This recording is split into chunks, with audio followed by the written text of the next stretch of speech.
Let's talk about the ketogenic diet.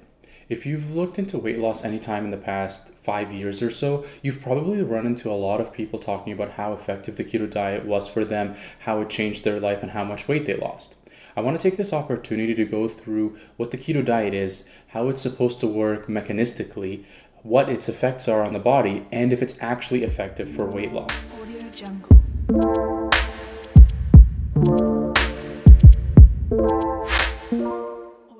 The mechanism.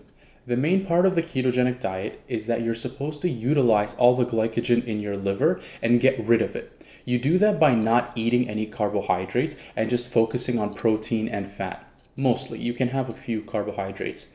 When you do that, you get rid of all your glycogen. Now, because you don't have any glycogen stored in your liver, your only source of fuel is your fat. So through lipolysis, you burn that fat and use that for your daily fuel. If that was to work, you would always be burning fat all the time, which is why the ketogenic diet is so sought after. What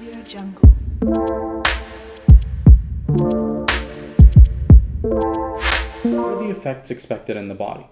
The main ones that we know of are that hemoglobin A1C goes down, and that's usually a marker for blood sugar levels, so that's a good thing. Triglycerides go down, which is also a good thing, and high density lipoprotein goes up, and that's considered the good cholesterol, so in most people that going up is a good thing. What we don't know is the response of the low density lipoprotein.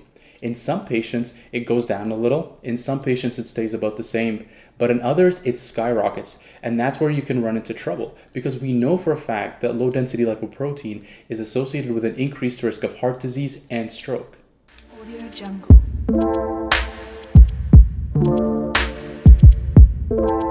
So, does the keto diet actually work? Yeah, it actually does. The problem is it works just as well as any other diet out there. And in fact, when they're compared pound for pound, i.e.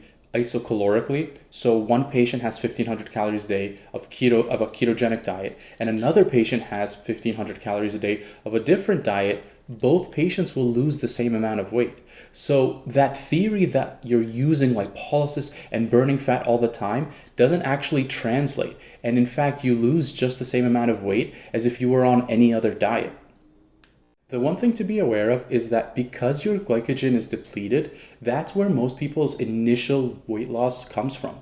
Glycogen is a molecule that stores a lot of carbohydrates. It also stores a significant amount of water. And so because people are getting rid of their glycogen storage over that first week or so, they lose a significant amount of weight, and the weight that's lost in those first couple of weeks is likely significantly more water weight than fat or anything else.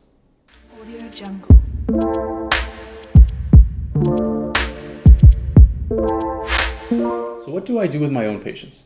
I don't talk anyone out of going on the ketogenic diet, but I do ask them one specific question. Are you willing to do this for the rest of your life? Do you see yourself cutting out an entire group of macronutrients forever? Most of the time that answer is no.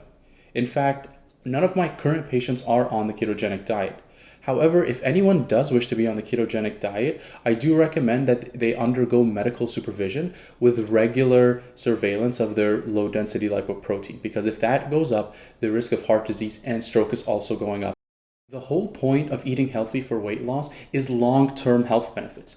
If a diet is not sustainable, if you can't do it for years or the rest of your life, then it's probably not recommended for you, because that sustainability is what creates long-term outcomes.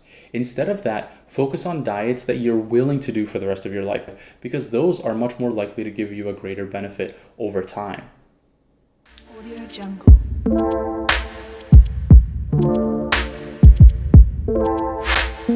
The ketogenic diet theoretically burns more fat through lipolysis because you no longer have glycogen in your liver. However, when compared head-to-head isocalorically with other diets, it is no more effective than any of these other diets.